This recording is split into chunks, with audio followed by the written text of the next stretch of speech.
বাধ্য করার কে পোশাক নিয়ে কথা বলার? তাই কি গোবর আছে না অন্য কিছু আছে? মেশিনে ডিস্টার্ব আছে। আসসালামু আলাইকুম রহমতুল্লাহ। গতকাল আজ সোশ্যাল মিডিয়াগুলোতে যেভাবে ডক্টর শফিকুর রহমান স্যারের একটা বক্তব্য খুব ভাইরাল হচ্ছে।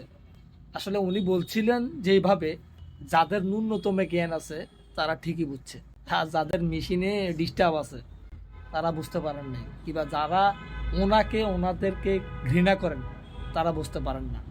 উনি বলতে চাইছেন যদি এই দেশে ইসলাম কায়েম হয় নারীরা এমনিতেই তাদের ঢেকে নেবে। তো উনি বাধ্য করার কে পোশাক নিয়ে কথা বলার? কে ভাই? কোরআনে আল্লাহ নাজিল করছেন মুসলমানদের জন্য আয়াত, মুসলিম নারীদের জন্য আয়াত, কিন্তু বিধর্মীদের জন্য না। তাহলে আপনার মাথায় কি গোবর আছে না অন্য কিছু আছে? বুঝেন না কে সহজ বিষয়টা? আমি তো একজন সাধারণ মানুষ, তাহলে আমি তো ওনার কথাগুলা খুব রেসপেক্ট দিয়ে সম্মান দিয়ে গ্রহণ করেছি। উনি বুঝাতে চেয়েছেন যারা আমাদের বিষয়ে মানুষকে ভুল তথ্য দিচ্ছেন আসলে এটা মিথ্যা। নারীরা তাদের বাধ্যগত ইচ্ছা মতো পোশাক পরতে পারবে, এটা অমুসলিমদের জন্য। মুসলমান নারীদের জন্য যখন ইসলাম কায়েম হয়ে যাবে তখন তারা এমনিতেই ইসলামের ছায়া তলে চলে আসবে।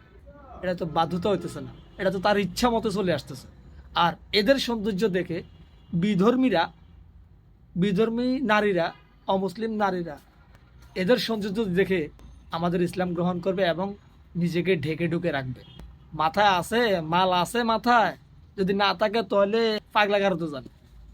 তখন একজন মা চতুর্দিকে ঘুরে ঘুরে আল্লাহর রসুলকে বেষ্টনে দিয়ে রেখেছিলেন।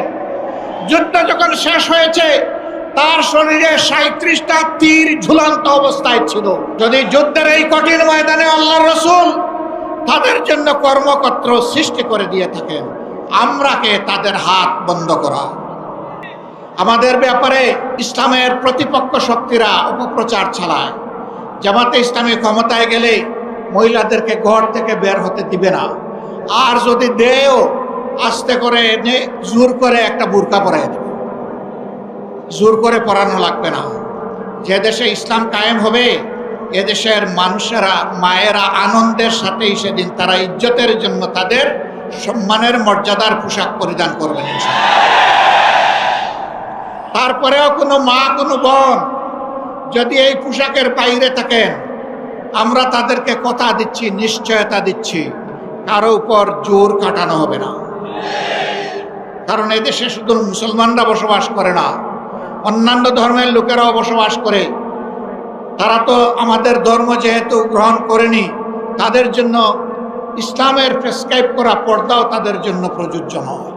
তারা যদি ইসলামের সৌন্দর্যে অভিভূত হয়ে ইসলাম কবুল করে সেটা ভিন্ন কথা। তাদেরকে ইসলাম গ্রহণ করতেও কাউকেই বাধ্য করা হবে না।